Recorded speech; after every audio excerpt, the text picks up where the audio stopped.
ये शब्द बहुत बड़े हैं क्योंकि खत्म वाकई में हो गया है इंतजार और हिंदुस्तान वैक्सीनेशन के लिए है तैयार।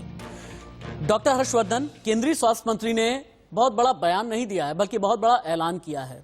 ऐलान यह है जनवरी के किसी भी हफ्ते में भारत में वैक्सीनेशन शुरू हो जाएगा। हालांकि अभी ये नहीं बताया गया है कि ये वैक्सीन कौन सी होगी, क्या कोवैक्सीन है या कोविशील्ड है या बाकी और जितने भी ट्रायल चल रहे हैं। इस ट्रायल में बहुत आगे तक हम बढ़ चुके हैं, लेकिन हाँ, केंद्रीय स्वास्थ्य मंत्री ने बड़ी बात कह दी है और 4 तस्वीरों के जरिए आपको बताते हैं वैक्सीनेशन को लेकर के हम क्यों ये कह रहे हैं कि भारत में खुशखबरी आई है, वैक्सीन की तारीख लाई है, वैक्सीन की फाइनल तैयारी हो गई है। लेकिन आपकी बारी कब आएगी?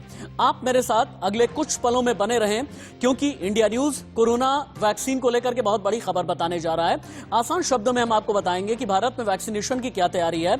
हम ये भी बताएंगे कि गांव गली मोहल्ले तक टीका कैसे लगेगा, टीका किस कीमत का होगा, टीका किस कंपनी का होगा और आप तक कैसे पहुंचेगा, सरकारी अस्पतालों तक कैसे पहुंचेगा, पब्लिक सेक्टर से लेकर के प्राइवेट सेक्टर तक कौन कौन से ऐसे लोग हैं जिन्हें सबसे पहले टीका लगाया जाएगा और इनमें भी जो प्रायोरिटी लिस्ट है ये क्या बनाई गई है। यानी वैक्सीनेशन को लेकर के A to Z जानकारी इंडिया न्यूज आपको देने जा रहा है। पहली बड़ी खबर यह है, जनवरी के किसी भी हफ्ते में मिलेगी वैक्सीन। केंद्रीय स्वास्थ्य मंत्री डॉक्टर हर्षवर्धन ने कर दिया है ऐलान।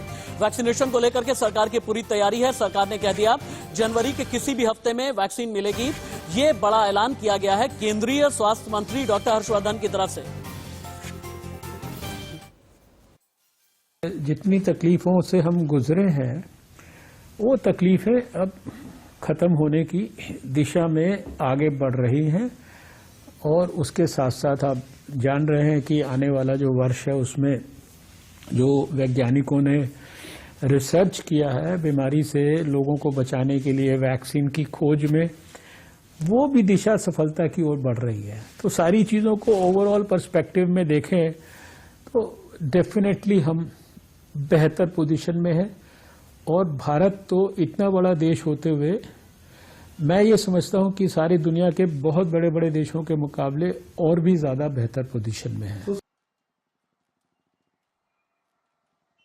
जब ये 2021 का वर्ष शुरू होगा तो जो शुरुआती इसके महीने हैं और उसमें भी मैं व्यक्तिगत तौर पर ऐसा समझता हूं कि शायद जनवरी के महीने में भी कभी किसी भी स्टेज पे किसी भी सप्ताह में ऐसा समय आ सकता है जब हम भारत के लोगों को पहला जो वैक्सीन का शॉट है वो देने की स्थिति में आ जाए।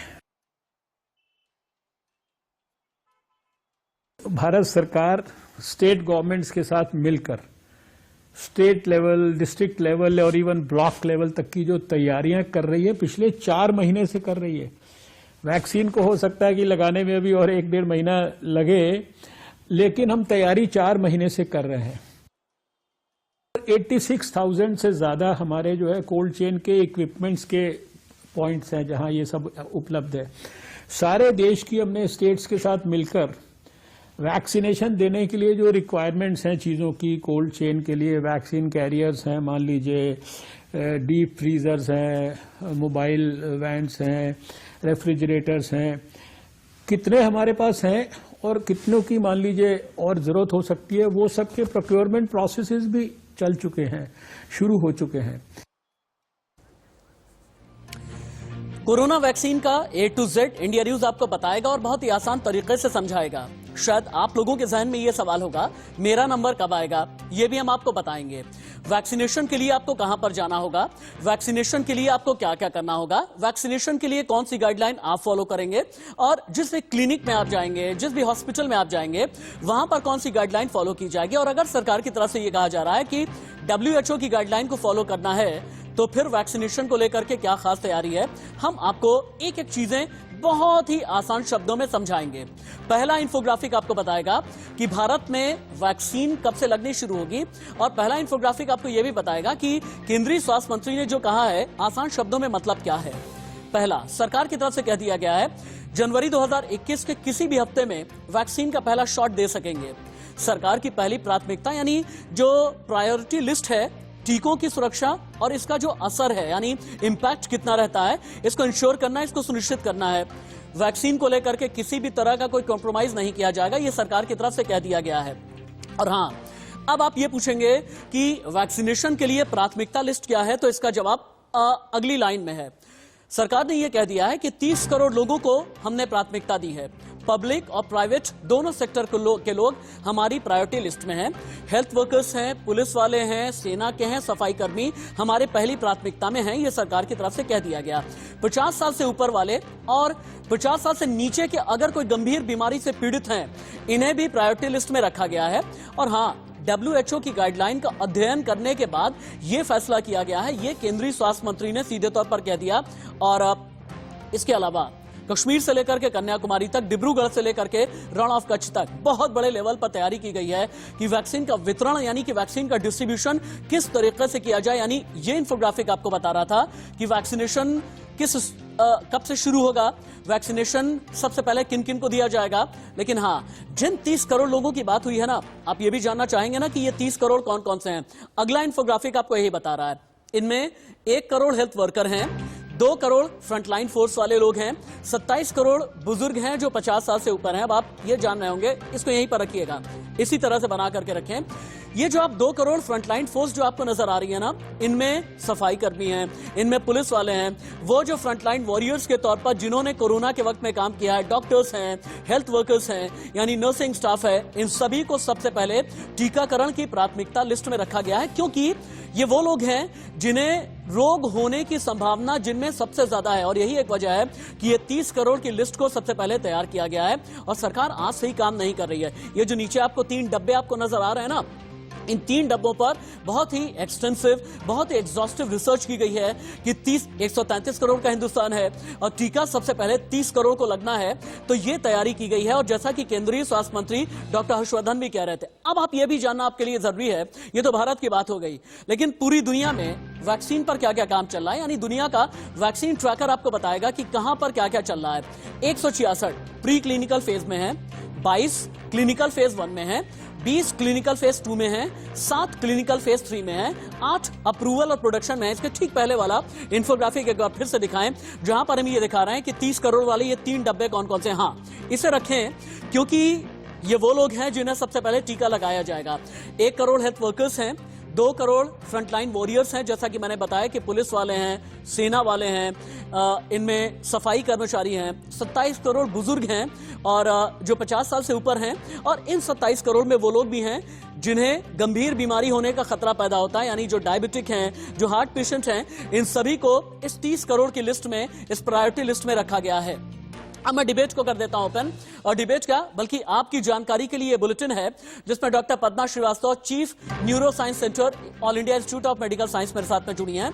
Doctor Anil Goyal, finance secretary हैं IMA के, थोड़ी देर में मेरे साथ में जुड़ेंगे। प्रीति सोमपुरा मुंबई से मेरे साथ जुड़ी हैं। इसके अलावा सरस्वती चंद्र हैं भोपाल से, खुर्रम निजामी लखनऊ से लाइव रिपोर्ट कर रहे हैं। लेकिन डॉक्टर पद्मा सबसे पहले, डॉक्टर पद्मा भी मेरे साथ में है, डॉक्टर अनिल गोयल भी। डॉक्टर पद्मा, सबसे पहले आपके पास आते हुए, चूंकि केंद्र सरकार की तरफ से यह कह दिया गया है कि जनवरी के किसी भी हफ्ते में वैक्सीनेशन शुरू हो जाएगा, क्या इसका मतलब यह समझा जाए कि क्लिनिकल ट्रायल पूरे हो गए हैं? क्या इसका मतलब यह समझा जाए कि भारत टीके के लिए पूरी तरह तैयार है? सर, पूरी तरह तैयार तो शायद नहीं है, क्योंकि अभी हमारे पास DCGI अप्रूवल नहीं आया। बट उम्मीद है कि डाटा सब आ जाएगा, उसका एनालिसिस होगा and there will be an approval. क्योंकि DCGI अप्रूवल के बिना ये तो चालू नहीं होगा। ये उम्मीद है कि आ जाएगा। So because of phase 3 trial अभी कोवैक्सिन का अभी भी चल रहा है, आपको पता है। And the serum institute Oxford का जो ट्रायल है उसकी डाटा एनालिसिस में है। तो इमरजेंसी अप्रूवल हो सकता है आ जाए, ठीक है, बट पूरी अप्रूवल बाद में आ सकती है। बट वी आर होपफुल कि बाय जनवरी मुझे बहुत इजी लैंग्वेज में मुझे समझाइए कि इमरजेंसी अप्रूवल आ जाने का मतलब क्या है?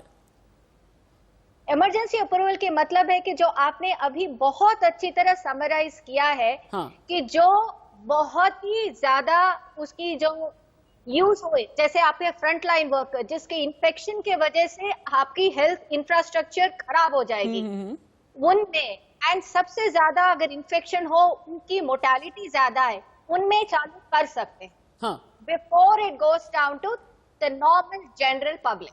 Okay ma'am. Emergency use will be for जो सबसे ज्यादा जिसमें असर हो सकता है है and ma'am. The health care workers, front line workers, okay ma'am, उसमें आ जाएगा। ओके मैम, चूंकि मैंने ये अपने दर्शकों से वादा किया है मैम कि हम बहुत ही आसान शब्दों में कोरोना वैक्सीनेशन का A to Z समझाएंगे, और इसीलिए आपका रहना मेरे साथ में अगले 1 घंटे तक बहुत जरूरी है। डॉक्टर अनिल गोयल भी मेरे साथ में हैं।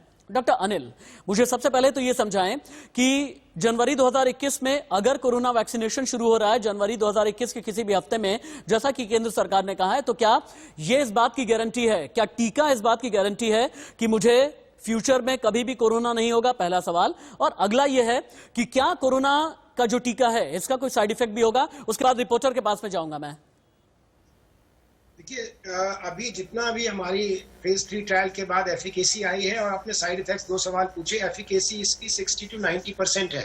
ओके और ये sir, dose okay sir. Dependent है, और ये भी जानना है कि इसकी 2 डोज लगेंगी, एक डे 1 पर लगेगी, एक डे 28 पर लगेगी। हाँ, तो उसका बाद, जैसे कि आपने पिछले दिनों सुना, विज साहब को एक वैक्सीन लगा, उसमें उनको वो पॉजिटिव हो गए। तो हैदराबाद स्थित इंस्टीट्यूट ने कहा कि हमको जब तक 2 डोज नहीं लगेंगी तब तक उसकी एफिकेसी नहीं होगी। पहली बात तो ये जानना है कि 2 डोज लगेंगी तो वो इफेक्टिव होगी और 60 to 90% होगी।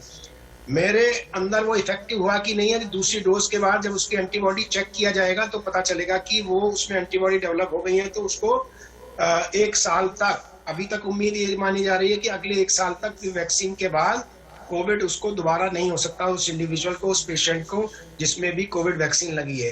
ठीक है। दूसरा सवाल आपका साइड इफेक्ट्स का है, तो अभी कोई सीरियस साइड इफेक्ट्स इस वैक्सीन का, चाहे वो सीरम इंस्टीट्यूट की वैक्सीन हो या ICMR बायोटेक की वैक्सीन हो, कोई साइड इफेक्ट्स नहीं आया है। बहुत जो सीरियस साइड इफेक्ट कहते हैं, एनाफिलैक्सिस हो गई। ठीक है सर, ठीक है। इससे पहले कि मैं ग्राउंड जीरो पर जाऊं, मुंबई जाऊं, भोपाल जाऊं, जैसा कि स्क्रीन पर आपको नजर आ रहे हैं प्रीति सोमपुरा, सरस्वती चंद्र, खुर्रम निजामी, लेकिन उससे पहले डॉक्टर पद्मा एक सवाल आपसे और भी करना चाहूंगा, क्योंकि मैं बहुत आप लोगों के मुकाबले मेरा ज्ञान बहुत सीमित है। मुझे टेक्निकली, मेडिकली इतना ज्ञान नहीं, क्लिनिकली इतना ज्ञान नहीं, और इसीलिए मैं एक सवाल पूछना चाहता हूं। बहुत से लोग, बहुत से मेरे मित्र हैं जो ये पूछते हैं कि क्या टीका कोरोना के खिलाफ मेरे लिए संजीवनी हो जाएगा? नहीं। अगर वैक्सीन आ भी गया तो आपको डिसीज होने की संभावना कम हो जाएगा, पर आप दूसरों को फिर भी इन्फेक्शन दे सकते हैं। तो देयरफॉर ये जो है ना कि वैक्सीन जो लेना, इट्स अलोंग विथ जो हमारे लाइफस्टाइल की वैक्सीन, वो जो मास्किंग है, सैनिटाइजेशन एंड डिस्टेंसिंग, जो हमारे जो कहता है ना कोविड अप्रोप्रिएट बिहेवियर, वो साथ में रहेगा ही। अच्छा। अगले 1 साल या 2 साल रहेगा सर। तो ये संजीवनी नहीं है। अच्छा। दिस इज समथिंग जो पैंडेमिक को आपको डिसीज में प्रोटेक्ट कर रही है। हो सकता है इन्फेक्शन में प्रोटेक्शन ना हो, इन्फेक्ट हो भी गया, आप सुरक्षित हो सकता है, पर आप दूसरों को फिर भी इन्फेक्शन दे सकते हैं। एंड अपने लिए भी इस वाले में आपको सुरक्षित रहेगा। इट इज नॉट कि सारा इन्फेक्शन को और सारे डिसीजेस को आप सुरक्षित रहेंगे। तो संजीवनी की बात तो आई ही नहीं, but yes, vaccine is important. Okay ma'am, along with the vaccine behaviour. A to Z बताने वाला ये शो है, और इसीलिए डॉक्टर पद्मा श्रीवास्तव के पास दोबारा से हम चलेंगे। चीफ हैं आप neuro science centre, All India institute of medical sciences की, यानी देश के सबसे बड़े इंस्टीट्यूट की one of the most prominent, eminent, जानी मानी आप डॉक्टर हैं। और डॉक्टर अनिल गोयल है मेरे साथ में, फाइनेंस सेक्रेटरी IMA मुंबई के आप हैं। यानी आप दोनों के साथ में अगले 1 घंटे बातचीत करनी बहुत जरूरी है, लेकिन उससे पहले ग्राउंड जीरो पर जाना बहुत जरूरी है। प्रीति सोमपुरा, सबसे पहले आपके पास आते हुए, क्योंकि आप देश की आर्थिक राजधानी में खड़ी हैं, मुझे ये बताएं, अभी तक हमने ये जाना था कि पूरे देश में हजारों कोल्ड चेन तैयार की गई है। कोल्ड चेन के जरिए बड़े बड़े शहरों तक, Tier 2 शहरों तक, गांव तक, गली मोहल्ले तक, छोटे छोटे क्लिनिकल सेंटर तक कोरोना वैक्सीन को पहुंचाने का इंतजाम किया जा रहा है। इस इंतजाम के बारे में ताजा अपडेट आपके पास क्या है? देखिए, अगर मुंबई और महाराष्ट्र की बात करें तो आज भी जो है सबसे ज़्यादा केस जो सामने आ रहे हैं वो महाराष्ट्र और मुंबई से आ रहे हैं। अगर बात करें वैक्सीन की, तो जिस तरीके से आज ही जो कहा गया है कि जनवरी तक जो है वैक्सीन आ जाएगी, तो कहीं ना कहीं ये राहत की खबर है, खुश खबर भी है, क्योंकि मुंबई सबसे ज़्यादा पीड़ित शहरों में से एक रहा है। मुंबई की बात करें तो मुंबई महानगर पालिका ने जो है इसकी ट्रेनिंग देनी शुरू कर दी है। जो हेल्थ वर्कर्स है उनको ट्रेनिंग देनी शुरू कर दी है कि किस तरीके से जो है पहला टीका लगेगा, उसके कितने दिन के बाद जो है दूसरा टीका लगाना है, किस तरीके से रिकॉर्ड पूरा मेंटेन करना है। और ना सिर्फ इतना ही बल्कि बीएमसी जो है अपने जितने भी वार्ड ऑफिस है, इसके अलावा जो जिम खाना क्लब्स है उनमें भी जो है वैक्सीन सेंटर बनाने जा रही है। यानी कि मुंबई में जो है हर 3 किलोमीटर के पास में जो है आपको एक वैक्सीनेशन सेंटर मिलेगा, जहां पर सबसे पहले जो है 1.5 लाख लोगों की एक लिस्ट बनाई गई है जो हेल्थ वर्कर्स है उनको सबसे पहले टीका दिया जाएगा। ठीक है, प्रीति आप रहे मेरे साथ में, क्योंकि अगले 1 घंटे तक मुंबई के बारे में, महाराष्ट्र के अलग अलग इलाकों के बारे में मैं आपसे जानकारी हासिल करूंगा। स्क्रीन पर आप लगातार बनी हुई हैं। खुर्रम निजामी के पास में चलते हैं। खुर्रम, सीधे मुझे ये बताएं, चूंकि उत्तर प्रदेश में अलग अलग इलाकों में नोएडा का अलग कोरोना का अलग अलग प्रभाव रहा है, पश्चिमी उत्तर प्रदेश में अलग, बुंदेलखंड में अलग, रुहेलखंड में अलग, पूर्वांचल में अलग, यानी अलग अलग जगह पर प्रभाव अलग अलग। तो इस लिहाज से वैक्सीन देने की क्या तैयारी की गई है, वैक्सीन सेंटर कितने तैयार हो गए हैं, और साथ ही कोऑर्डिनेशन किस तरह का चल रहा है? कोऑर्डिनेशन से मेरा मतलब यह है ब्यूरोक्रेसी का कोऑर्डिनेशन, डॉक्टर का कोऑर्डिनेशन, और इसके अलावा जिन्हें वैक्सीन सबसे पहले देनी है, जिन्हें प्रायोरिटी लिस्ट में रखा गया है, इन सभी का कोऑर्डिनेशन कैसा चल रहा है? देखिए, अगर हम वैक्सीनेशन की बात करें राशिद, तो पूरी टीम 11 बना दी गई थी जो पूरे टाइम रोज बैठक करती है और इस बात का फैसला लेती है कि आगे क्या करना चाहिए। लेकिन भंडारण की बात करें, 4.5 करोड़ डोज की भंडारण की बात हो चुकी है उत्तर प्रदेश में।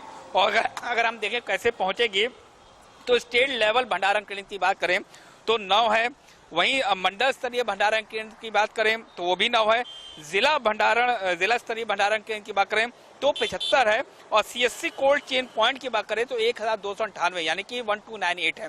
तो ये तरीके से पहुंचाई जाएगी। दूसरी बात ये है कि एक टीम 100 का वैक्सीनेट करेगी, जरूरत पड़ने पर उनको बढ़ाया जाएगा। वैक्सीनेशन आपको कब होगा ये कैसे मालूम चलेगा आपको, ये बड़ा सवाल और सब जानना चाहते हैं।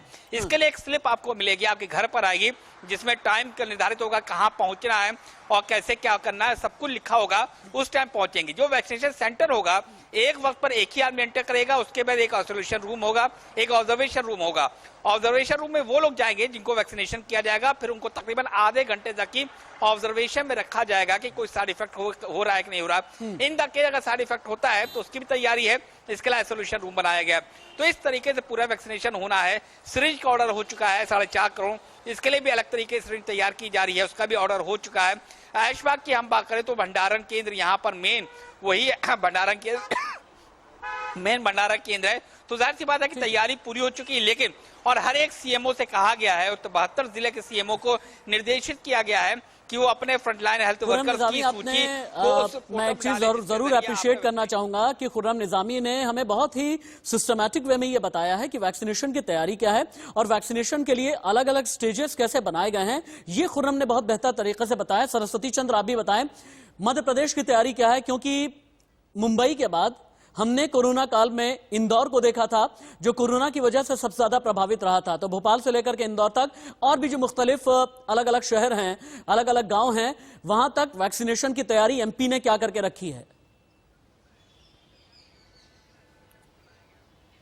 देखिए, बिल्कुल एमपी की बात करें तो यहाँ पर 52 जिले हैं, 52 डिस्ट्रिक्ट्स में जो कोल्ड चेन का सबसे बड़ी प्रॉब्लम यहाँ पर यह है कि कोल्ड चेन कैसे मेंटेन की जाए। इसको लेकर तमाम तैयारियां जो स्वास्थ्य विभाग है और जो चिकित्सा विभाग है वो कर रहा है। लेकिन सबसे पहले आपको बता दूं कि यहाँ पर मध्य प्रदेश सरकार का ये प्लान है कि जो सबसे ज्यादा अफेक्टेड जिले हैं वहां पर सबसे पहले जो है इंदौर, भोपाल, ग्वालियर, जबलपुर, ये वो है जहाँ पर सबसे ज्यादा कोरोना इन्फेक्शन के मरीज जो है वो पाए गए थे। इस वजह से यहाँ पर सबसे पहले प्रायोरिटी दी जाएगी। यहाँ पर लगभग जो फ्रंट लाइन और जो हेल्थ वर्कर्स है सबसे पहले जिनको प्रायोरिटी दी जाएगी उनकी संख्या लगभग 1 करोड़ के करीब है। तो ऐसे में मध्य प्रदेश सरकार, चिकित्सा मंत्री, चिकित्सा शिक्षा मंत्री जिनसे हमारी बात हुई, उन्होंने ये कहा है कि लगभग 1 करोड़ डोजेस की हमारी तैयारी। और चूंकि यहाँ पर आपको बता दें कि 17 तारीख से यहाँ पर जो पोलियो वैक्सीनेशन का काम चल रहा है उनको ट्रेनिंग ऑलरेडी हर साल देते हैं और वो ट्रेनिंग का हिस्सा रहेगा, तो यहाँ पर उतनी दिक्कत नहीं जाएगी। जहां तक डीप फ्रीजर्स की बात है और दूसरे जो कोल्ड चेन मेंटेन करने के लिए जो इक्विपमेंट्स हैं वो यहाँ पर है। मध्य प्रदेश में जो राजधानी भोपाल है वहां पर 2 से 3 किलोमीटर के दायरे में एक सेंटर बनाया जाएगा और वही कहा मैंने कि जो हेल्थ वर्कर्स हैं उनको सबसे पहले एक इंफॉर्मेशन दी जाएगी, मोबाइल पे मैसेज आएगा, उसके बाद जो वो मैसेज आएगा उनको दिखाना होगा और उसके बाद उनको जो है ये वैक्सीन दिया जाएगा। लेकिन मध्य प्रदेश सरकार से अभी आपको बता दें कि 2 मेडिकल कॉलेजेस हैं जहां पर ये कोवैक्सीन ट्रायल की मंजूरी दी गई है। हालांकि एक को तो 28 दिन, दूसरे ट्रायल के 28 दिन हो चुके हैं, लेकिन दूसरा मेडिकल कॉलेज जो है सरस्वती, मैं बहुत अप्रिशिएट करना चाहूंगा मुंबई से प्रीति सोमपुरा को, लखनऊ से खुर्रम निजामी को और भोपाल से सरस्वती चंद्र। और मेरी आप तीनों से ही गुजारिश है कि आप फैंटास्टिक रिपोर्टिंग कर रहे हैं और आप जितनी भी जानकारी दे रहे हैं बहुत आसान शब्दों में आप तीनों ही सहयोगी हमें जानकारी दे रहे हैं और इसीलिए 2 बजे तक बना करके रखें। और इस डिबेट को, इस पूरे शो को मैं 2 बजे तक हमारी पूरी टीम एक्सटेंड करने जा रही है। और मैं डॉक्टर गोयल से भी गुजारिश करूंगा, डॉक्टर पद्मा से भी गुजारिश करूंगा कि अपना बेशकीमती समय अगले 20 मिनट 25 मिनट के लिए मुझे और भी दें, क्योंकि कई छोटी बड़ी अहम जानकारियां हैं जो वैक्सीनेशन को लेकर के देश के सामने पहुंचनी बहुत जरूरी है। क्योंकि एक भाषा होती है विज्ञान की, एक भाषा होती है पत्रकारिता की, एक भाषा होती है आम जन की। आम जन की भाषा में वैक्सीन की एक एक जानकारी सिर्फ और सिर्फ इंडिया न्यूज दे रहा है। एक छोटा सा ब्रेक। आप ये जानना चाहेंगे ना अलग अलग वैक्सीन ट्रायल के किस स्टेज में है, अलग अलग वैक्सीन की कीमत क्या होगी, यानी आपको कितने पैसे खर्च करने पड़ेंगे, ये सभी जानकारी मैं आपको दूंगा। रीइंट्रोड्यूस उन्हें कर देता हूं मैं। डॉक्टर पद्मा श्रीवास्तव हैं, chief neuro science, all India institute of medical sciences हैं। Doctor Anil Goyal, finance secretary, IMA हैं। इसके अलावा मुंबई से मेरी सहयोगी प्रीति सोमपुरा हैं, भोपाल से मेरे साथ में सरस्वती चंद्र हैं और लखनऊ से खुर्रम निजामी रिपोर्ट कर रहे हैं। मेरी कोलीग शालिनी भारद्वाज भी मेरे साथ में जुड़ चुकी हैं। आप सभी के पास में आऊंगा, लेकिन कोरोना से जुड़ी इस वक्त की जो बहुत बड़ी खबर आ रही है वो ये कि यूके में कोरोना के नए रूप से भारत में हलचल बढ़ गई है। दिल्ली के मुख्यमंत्री अरविंद केजरीवाल ने फ्लाइट तुरंत ही बंद करने की मांग कर दी है। राजस्थान के मुख्यमंत्री अशोक गहलोत ने भी फ्लाइट बंद करने की मांग की है। नए खतरे पर सरकार की नजर है, ये कहना है डॉक्टर हर्षवर्धन का। लेकिन वैक्सीन को लेकर के, जिसे लेकर के बड़ा ऐलान किया है डॉक्टर हर्षवर्धन यानी केंद्र सरकार ने, इंडियन मेडिकल एसोसिएशन ने किस तरह से अपना समर्थन दिया है, देखें एक बार। हर एक वैक्सीनेशन के कुछ ना कुछ कॉम्प्लिकेशंस होते हैं, जैसा कि आपका शरीर।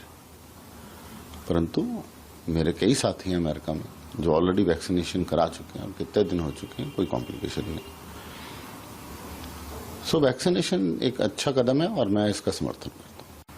हर एक वैक्सीनेशन के कुछ ना कुछ कॉम्प्लिकेशंस होते हैं, जैसा कि आपका शरीर। परंतु मेरे कई साथी हैं अमेरिका में जो ऑलरेडी वैक्सीनेशन करा चुके हैं और कितने दिन हो चुके हैं, कोई कॉम्प्लिकेशन नहीं। सो वैक्सीनेशन एक अच्छा कदम है और मैं इसका समर्थन करता हूं। वैक्सीनेशन की तैयारी में ये कोल्ड चेन पॉइंट्स क्या होते हैं और कितने कोल्ड चेन पॉइंट्स वगैरह बनाए गए हैं, ये भी आप जानें। पूरे देश में 29,000 कोल्ड चेन पॉइंट्स बनाए गए हैं। इन्फोग्राफिक आपको बताएगा कि इसके अलावा और क्या क्या तैयारी की गई है। 240 पूरे देश में वॉक इन कूलर्स लगाए गए हैं, 70 वॉक इन फ्रीजर हैं, 45,000 आइस लाइन रेफ्रिजरेटर हैं, 40,000 डीप फ्रीजर है, 3,000 सोलर रेफ्रिजरेटर है। शालिनी शायद इन सब के बारे में बहुत अच्छे तरीके से बता सकेंगी। शालिनी, दर्शकों को समझाइए एक बार, ये walk in cooler, walk in freezer, ice line refrigerator, deep freezer, solar refrigerator, ये सब क्या हैं, आसान शब्दों में बताएं। जी बिल्कुल, लगभग 260 डिस्ट्रिक्ट हैं देश भर में और जिनमें तैयारी की गई है वहाँ अलग अलग सेंटर्स बनाए गए हैं जहाँ पर वैक्सीन दी जाएगी।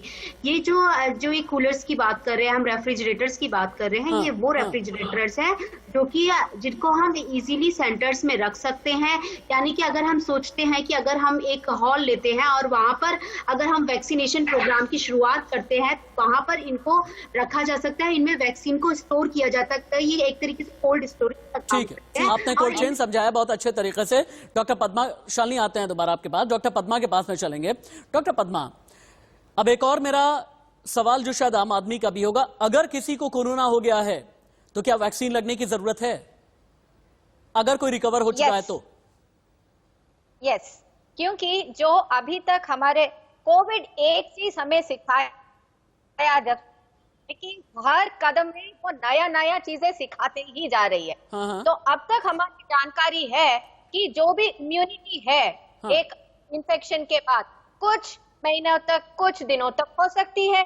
तो अभी WHO की ये फैसला है कि जिनको भी इन्फेक्शन हुआ, जिनके पास एंटीबॉडी, उनको भी वैक्सीन लगनी है ताकि उनकी इम्यूनिटी और बढ़ेगा। ठीक तो है। देयरफॉर जिसको इन्फेक्शन हुआ या नहीं हुआ, सबको वैक्सीन लगनी है। ठीक दैट है। इज वन अब मैं- फैसला जो अब मैं- अब तक हमारी जानकारी में है। ओके मैम, आगे मैं आपके जरिए डॉक्टर गोयल के जरिए समझूंगा कि ये वैक्सीनेशन इम्यूनिटी की शील्ड कैसे बनाती है, लेकिन कितने वैक्सीन पर हिंदुस्तान में काम चल रहा है। अब आप देखें, ये जानकारी बहुत ही ज्यादा इंपॉर्टेंट है आप सभी के लिए, एक एक करके आप समझिएगा भारत के वैक्सीन अपडेट में क्या क्या खास है और कितनी वैक्सीन पर काम चल रहा है। सबसे पहले कोविशील्ड के बारे में यहां पर जानकारी गिराई जाए।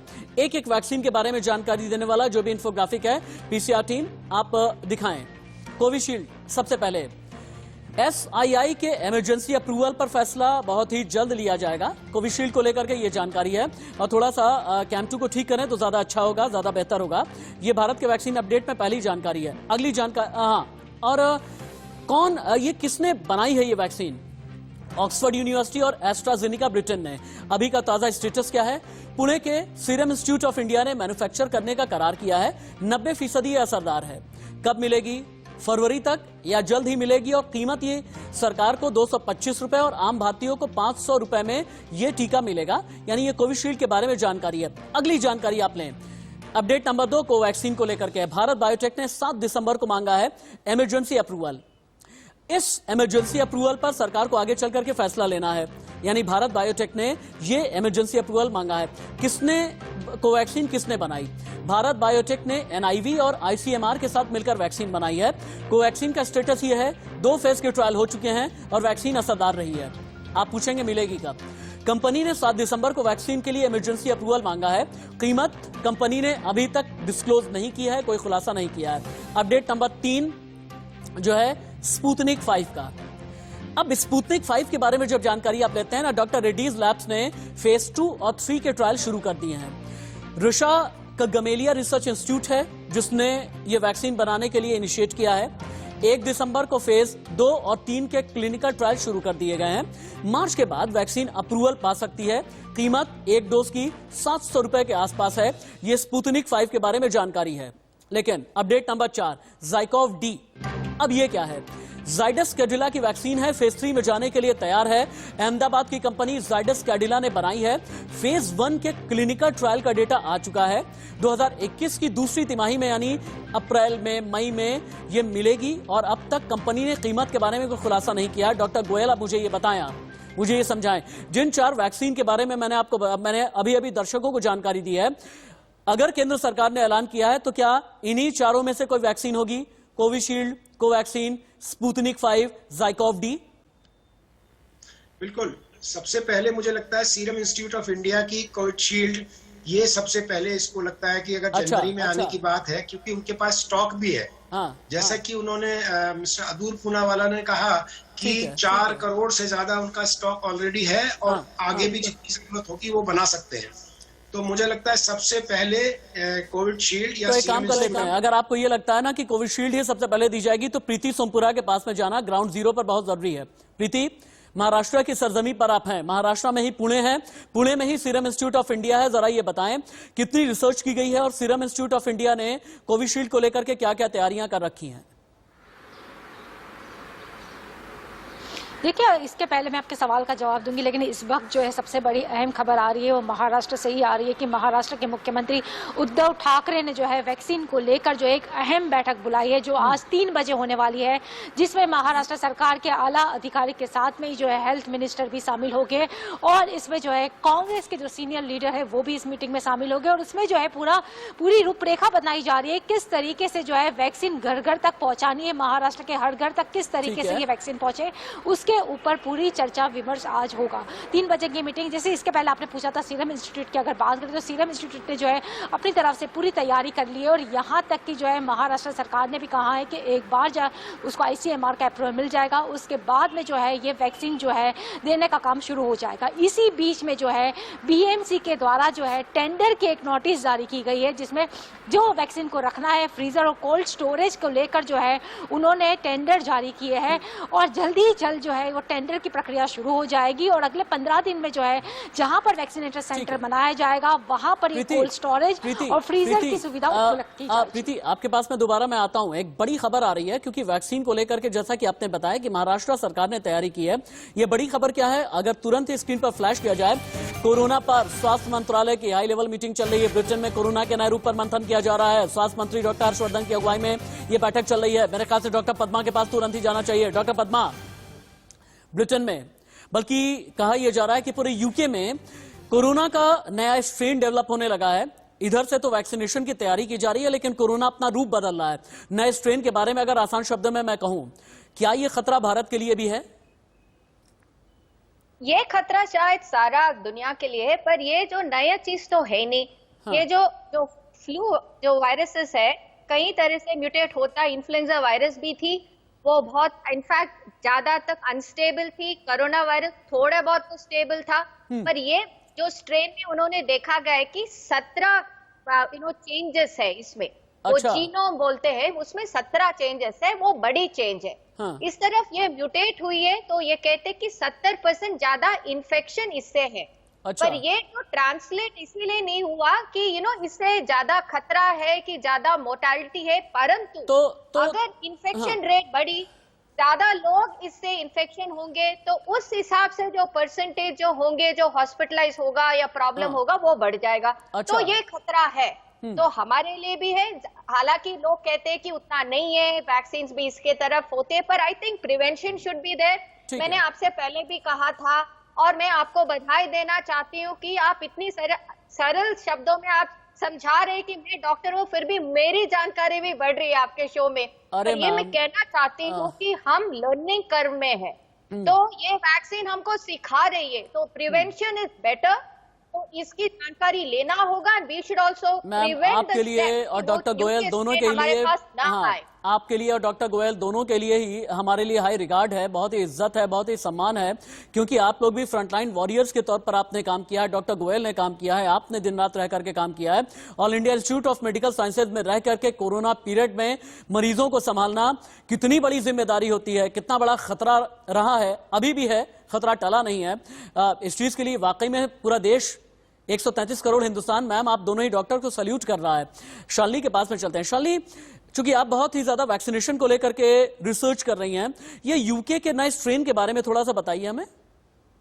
जी बिल्कुल, ये एक नया तरीके का स्ट्रेन है और जब से ये स्ट्रेन आया है, जो तादाद है यानी कि जितने लोग इन्फेक्टेड हो रहे थे उससे कई ज्यादा गुना में जो लोग हैं वो इन्फेक्टेड हुए हैं। ऐसे में यूके ने WHO को भी इस बार की जानकारी दी है। लेकिन राशिद, आज का जो दिन है वो बहुत अहम है। वो अहम क्यों है? फाइजर की शुरुआत हो चुकी है वैक्सीनेशन की यूके में, लेकिन एस्ट्राजेनेका आज फेज 3 के बाद जो अपना फाइनल ट्रायल है यानी फाइनल रिजल्ट है वो सरकार के सामने रखने जा रहा है। यानी कि अगर फाइनल ट्रायल जो है वो क्लियर हो जाता है तो यानी कि 2 से 3 दिन में एस्ट्राजेनेका को ऑथराइजेशन मिल जाएगा। शालिनी अब रुकिए, शालिनी एक मिनट, डॉक्टर गोयल के पास में चलते हैं, बल्कि शालिनी की बात को ही लेकर के मैं चलूंगा। डॉक्टर गोयल, आपने सुना शालिनी जो भी कह रही थी, लेकिन एक मेरा और भी सवाल है इसी के साथ इन एडिशन, क्योंकि मैंने कहा ना कि नैनो टेक्नोलॉजी आप लोग समझते हैं, डॉक्टरी भाषा आप लोग समझते हैं, लेकिन मेरे जैसा आम इंसान उसे यह पता चला कि कोई स्पाइक प्रोटीन होता है, कोई कांटे जैसा होता है जो हमारे शरीर के अंदर चला आता है और उसी से कोरोना का खतरा बढ़ जाता है। अब मुझे ये बताइए, अगर मुझे टीका लग गया, अगर वैक्सीनेशन मेरा हो गया, तो ये जो कांटा है, जो स्पाइक प्रोटीन कहा जाता है, इस कांटे के खिलाफ मेरे शरीर में शील्ड किस तरह से तैयार होगी? देखिए, ये जो आपने बहुत ही, मुझे लगता है आपको जो हम लोग से भी ज्यादा नॉलेज आपने इसके लिए प्राप्त की है और शालिनी जी ने भी।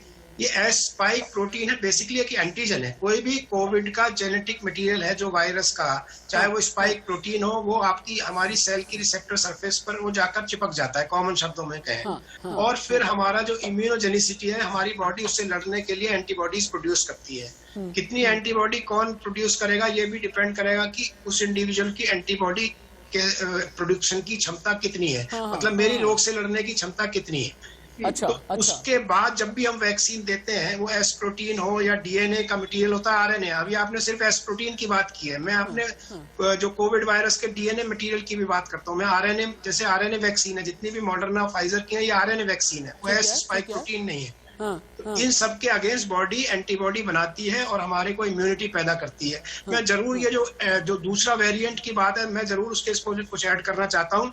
आज जो मिनिस्ट्री ऑफ हेल्थ की मीटिंग हो रही है, ये इसके लिए मीटिंग हो रही है कि क्या ब्रिटेन से आने जाने वाली फ्लाइट्स को रद्द किया जाए, क्योंकि फ्रांस है, जर्मनी है, नीदरलैंड है, ये अपनी फ्लाइट्स ब्रिटेन से आने जाने के लिए बंद कर चुके हैं, क्योंकि ये वायरस जो भी स्पाइक प्रोटीन इसमें डिफरेंट होता है, वो बहुत तेजी से फैलता है और इसीलिए कल इमरजेंसी और में इस बात को सुनिश्चित किया जाएगा कि भारत में ये इन्फेक्शन ना फैले। इससे पहले कि मैं सरस्वती चंद्र और खुर्रम निजामी के पास में चलूं, डॉक्टर पद्मा आपके पास फिर से आना बहुत जरूरी है।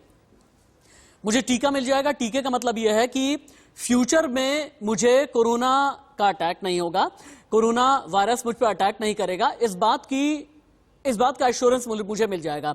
शायद 95% मिल जाए, शायद 96% मिल जाए, ये तो एक बात होती है। लेकिन एक चीज और मुझे बताइए, मेरे देश में यह स्थिति कब आएगी कि अगर किसी को कोई कोरोना से ग्रसित हो भी गया तो फिर कोई एक दवाई होगी जो उसका इलाज कर देगी। जैसा भी कॉमन फ्लू में क्या होता है, आप लोग 2-3 एंटीबायोटिक्स दे देते हैं और उसके जरिए मैं ठीक हो जाता हूं। एंटीबायोटिक्स के जरिए मेरे एंटीबॉडीज डेवलप होने शुरू हो जाते हैं और मेरा शरीर हो जाता है मजबूत, मेरी इम्यूनिटी हो जाती है मजबूत। ऐसे होता है। टीका आ गया, दवाई कब आएगी? राइट, तो जैसे आपने ऐलान किया है कि फ्लू के लिए तो कोई इलाज अभी तक भी नहीं आया, परंतु फ्लू वैक्सीन आ गया तो हर साल लग जाती है और वो स्ट्रेन बढ़ती है, वो बदलते हैं and then according to that strain new flu vac आते हैं। वो रूटीनली फ्लू वैक्सीन सभी कई सालों से लग रहा है। ठीक है, तो वो तो शायद वही स्टेज आ जाएगा। अच्छा। एंड ये एक ऐसे ही कॉमन फ्लू जैसे रहेगा। तो आमतौर पे बहुत लोगों को कुछ खांसी जुकाम हो गया और 2 दिन में ठीक भी हो गया, और जो मरीज जैसे डायबिटिक्स है, कैंसर की है और एल्डरली है, उनको फ्लू वैक्सीन लगेगा और इससे वो बच जाएगा। ओके, एक बार ग्राउंड जीरो फिर से चलते हैं। मैम दोबारा आता हूं आपके पास में। ग्राउंड जीरो एक बार फिर से चलते हैं, खुर्रम निजामी के पास में चलेंगे और बहुत ही संक्षेप में खुर्रम समझाइएगा मुझे, वैक्सीन को लेकर के अलग अलग तरह के भ्रम भी हैं, अलग अलग तरह की भ्रांतियां भी हैं, वैक्सीन को लेकर के सियासत भी है, लेकिन मैं अभी सियासत की बात बिल्कुल नहीं करूंगा, आप भी मत कीजिएगा। लेकिन जितने भी भ्रम हैं, जितने भी कंफ्यूजन्स हैं, जैसे वैक्सीन की वजह से बहुत साइड इफेक्ट हो जाएगा, वैक्सीन को बहुत बार किसी धर्म विशेष से जोड़ करके बता दिया जाता है, वैक्सीन को बहुत बार लोगों की आस्था के साथ भी जोड़ करके बताया जाता है, इस तरह का भ्रम ना फैले, इसके लिए यूपी सरकार किस तरह की तैयारी किए हुए है? देखिए, पल्स पोलियो का मैं यहाँ जरूर बात करूंगा क्योंकि उसको लेकर ही भ्रम की स्थिति पैदा हुई थी। उसके बाद उस तबके ने माना था कि वो जरूरी होती है, उसका कुछ दिक्कत नहीं आती, तो वो अवेयरनेस पहले आ चुकी है। तो ये तो जी बिल्कुल राशि, तो वो ऐसी कोई स्थिति नहीं होगी। दूसरी बात, अवेयरनेस हो रही है और सबको मालूम है कि कोरोना से लड़ने के लिए इस वैक्सीन कितनी इंपॉर्टेंट है। थोड़ी एप्रीहेंशन जरूर है लोग के जहन में कि उसके बाद क्या होगा, उसकी भी तैयारी है। इसीलिए ऑब्जर्वेशन रूम बनाया गया है कि अगर आप कोरोना वैक्सीनेशन होता है आपका, तो उसके बाद आप जाकर उस ऑब्जर्वेशन रूम में रहेंगे और कोई दिक्कत होती है तो उसका इलाज भी वहां तुरंत हो जाएगा। तो ऐसा कुछ नहीं है, यहाँ अप्रीहेंशन है, नई चीज है, इस वक्त थोड़ा बहुत अप्रीहेंशन है, लेकिन आने वाले वक्त में ये दूर हो जाएगा। ठीक है, सरस्वती चंद्र के पास में भी चलते हैं। सरस्वती, आप चूंकि ग्राउंड जीरो पर हैं और ग्राउंड जीरो पर एक चीज ये जानना बहुत जरूरी है कि अमूमन क्या होता है ना कि बड़े शहर में सबसे पहले उसे प्रायोरिटाइज कर दिया जाता है, उसके बाद टियर 2 शहरों तक भी जाते हैं, लेकिन वैक्सीनेशन गांव-गांव, गली-गली, मोहल्ले-मोहल्ले पहुंचे, इसके लिए शिवराज सरकार का इंतजाम क्या है? देखिए, यहाँ पर मध्य प्रदेश सरकार की बात करें तो उनका ये कहना है कि सबसे पहली बात यह है कि एक घोषणा वो कर चुके हैं मुख्यमंत्री कि मैं फ्री में यहाँ पर जो है वो कोविड वैक्सीन लगवाऊंगा। लेकिन अभी ग्राउंड जीरो की बात करें, जैसे कि हमने अभी बात की थी, जो मेडिकल ऑफिसर्स हैं जो इसका जिम्मा संभाल रहे हैं, उनका ये कहना है कि लगभग 30 लाख डोजेज जो है उसका हमको इंतजार है। यहाँ पर जो फ्रंट लाइन वर्कर्स हैं, हेल्थ लाइन वर्कर है, सबसे पहले उनको दिए जाएगा और उसके बाद बुजुर्गों का नंबर रहेगा। लेकिन एक बात और इसके पहले आपको बता दूं कि जो भ्रम है, जैसा कि आप चर्चा कर रहे थे कि मध्य प्रदेश में, मैं मध्य प्रदेश में बताना चाहूंगा, यहां पर 2000 डोजेस का ट्रायल दिया गया था, लेकिन पहला जो प्राइवेट मेडिकल कॉलेज है उसको ये परमिशन दी गई थी, लेकिन लोगों में भ्रम था। तो जो पहले फेज की बात करें तो वहां पर 1000 डोजेस में लगभग जो मेडिकल कॉलेज है उसको काफी दिन लग गए, लगभग 10 से 12 दिन में लोग जो है वो 1000 का डोज कर पाए। वजह साफ नहीं, लोगों में भ्रम था कि इसको लगाने के बाद क्या होगा। ठीक है, जी जी जी जी जी जी।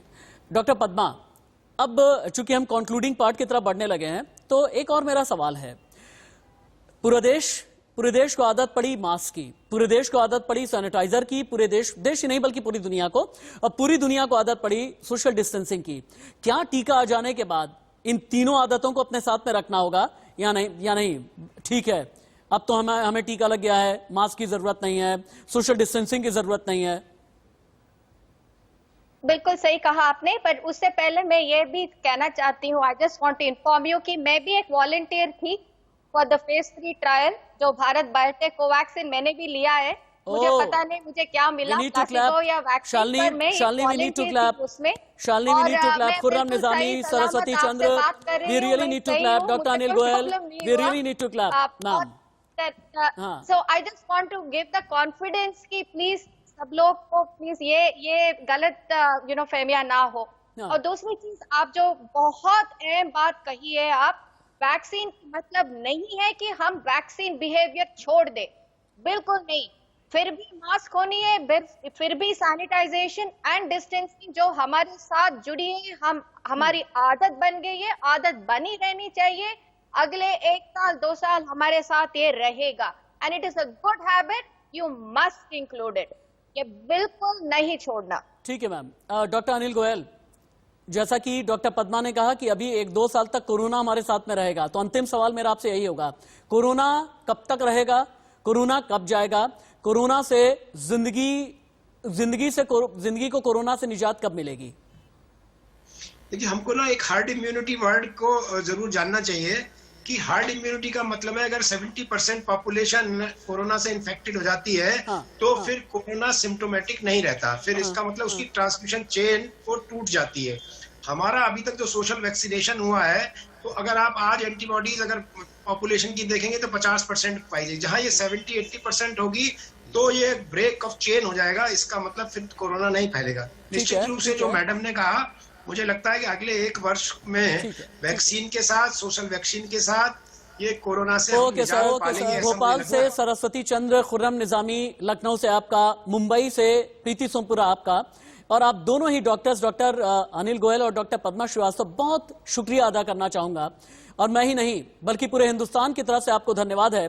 और मुझे तो प्रोग्राम के दौरान ही ये जानने को मिला कि एक वॉलंटियर में से एक डॉक्टर पद्मा रही हैं जिन्होंने वैक्सीनेशन कराया, वैक्सीनेशन कराने के लिए जिन्होंने वॉलंटियर किया। इतना ही हम कहना चाहेंगे, तैयार हो जाइए, क्योंकि भारत में वैक्सीनेशन शुरू होने वाला है। लेकिन यह भी आपको याद रखना है, मास्क नहीं छोड़ना है, सामाजिक दूरी का पालन अभी भी करना है, सैनिटाइजर अभी भी आपको इस्तेमाल करना है। खुद भी सावधान रहिए, अपनों को सावधान रखिए।